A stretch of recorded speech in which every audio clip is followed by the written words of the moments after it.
एक सीधा साधा गांव का भगत कभी कथा नहीं सुनता था, गाय चराता था गांव की। तो एक दिन और गोपाल जो गाय चराने वाले थे, उन्होंने कहा यार कभी तो कथा सुन लो, रात दिन पशुओं के पीछे घूमते हो, पशु बुद्धि, कभी तो कथा सुन लो।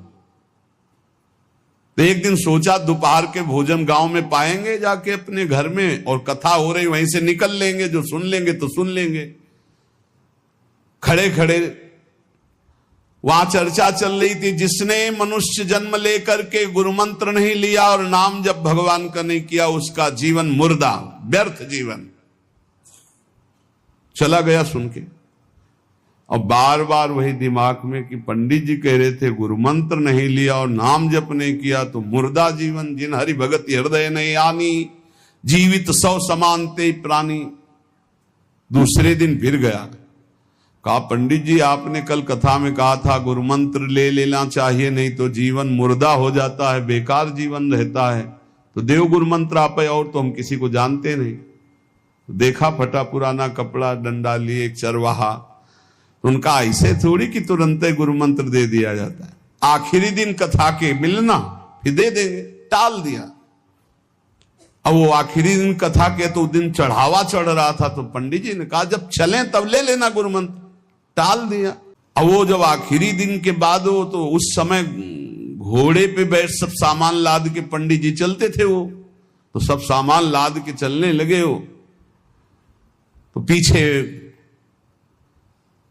पंडित जी आप जो कह रहे थे कि गुरु मंत्र देंगे, आप गुरु मंत्र दे दीजिए। पंडित जी रबड़ी पवाई गई थी, घोड़े से उतरे, घोड़ा एक भगत के यहां खड़ा किया और लोटा लिया और भागे, क्योंकि सोच लगी थी। अब वो भगत किसान आदमी, गांव का गंवार आदमी पीछे लगे, पंडित जी अरे गुरु मंत्र दे दो, कितने दिन से टहला रहे हो आप। अरे उनका मतलब सोच का पैसा, तू गुरु मंत्र की बात कर।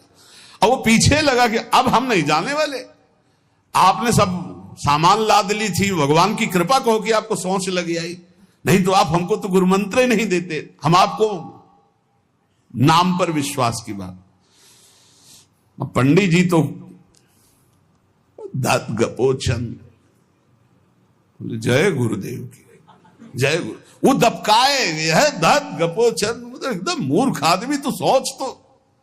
वो प्रणाम कर लिया, जय गुरुदेव, धत गपोचन धत गपोचन। जपना न राधा न कृष्ण न राम न हरि।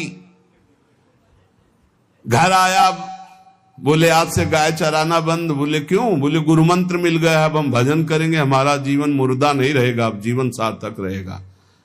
और मेहनत करने वाला आदमी, गाय चराने वाला आदमी, अब शुरू हो गया बैठ के धत गपोचन धत गपोचन। अब इसमें न कोई भगवान नाम है, न कोई मंत्र है, न प्रणव है, न नमो नमः, कुछ नहीं।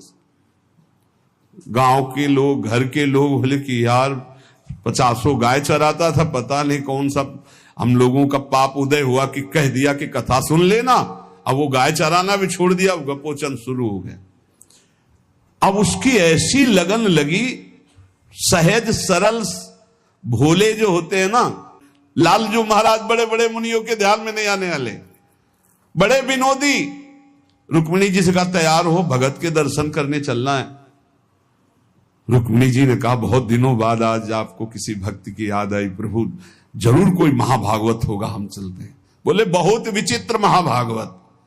चले, साधारण वेश में चलना है। जब गांव में गए, उस भगवान तो सर्वज्ञ ही है, उसके घर के दरवाजे में बैठ गए और रुक्मिणी जी से कहा कि पहले तुम मिल के आओ भगत के, फिर हम मिलेंगे।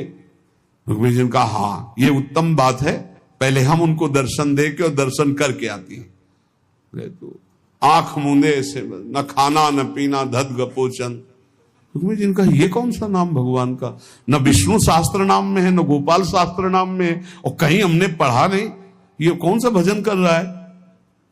कहे किसका भजन कर रहे हो?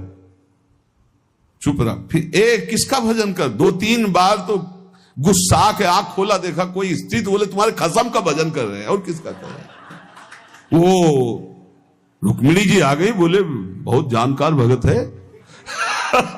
प्रभु द्वारिकाधीश से कहा बहुत जानकार भगत है। बोले क्यों? बोले हमने कहा कि किसका भजन कर रहे हो, देखो हम इतना छुप के गई थी लेकिन वो पहचान गए, वो कह रहे तुम्हारे खसम का भजन कर रहे थे। अब भगवान ने कहा हाँ तभी तो हम आए भगत जोड़ कर। बोले प्रभु आप दर्शन बाद में करना, जाके पहले हमारा प्रश्न बता दो, प्रश्न का उत्तर दे दो कि आपके विष्णु सहस्त्र नाम, गोपाल सहस्त्र नाम, बहुत से नाम हैं, ये नाम तो हमने कभी नहीं सुना। भगवान ने कहा ये नाम हमको तो बहुत प्यारा है। बोले आपको कब, मतलब ये कब कैसे नाम रखा गया? बोले बहुत प्यारा है, हमारा ब्रज का रखा हुआ नाम है, ब्रज में मैया ने रखा था। कैसे रखा था?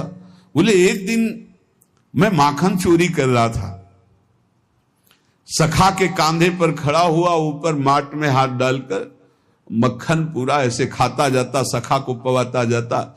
इतने में मैया और गोपी जन आ गई। ए कन्हैया ये क्या कर रहा है? अब हमने देखा कि फंस गए। हमने कहा कि मैया हमें बहुत भूख लगी थी और देखा कि इसमें चींटी चढ़ी हुई है, तो हम चींटी निकाल रहे थे। तो बोले चींटी कैसे निकाल रहे थे? यहां पूरा हाथ सना हुआ है तुम्हारा चींटी। बोले अरे भैया तू बावरी, जब चींटी को ऐसे निकालने करते वो अंदर चली जाती तो खबो खबो के निकाला, इसलिए ऐसा इतना हाथ हो। बोले यहां मुंह में भी जब तुम्हारे मक्खन लगा, एक मक्खी बार बार उड़ रही थी तो हम ऐसे मारा तो पूरा मुंह में मक्खन लगा। भैया ने कहा धत गपोचर। बोले ये उस समय का नाम रखा हुआ है, मेरा बाल गोविंद में जब मैया ने रखा था मक्खन चोरी के समय उस। अब आप विचार करके देखो, भगवान का साक्षात्कार गुरु वचनों पर विश्वास होने पर साधारण शब्द बोला तो भगवान तो सर्वलोक महेश्वर सर्वज्ञ, उनके सब जैसे हर अक्षर में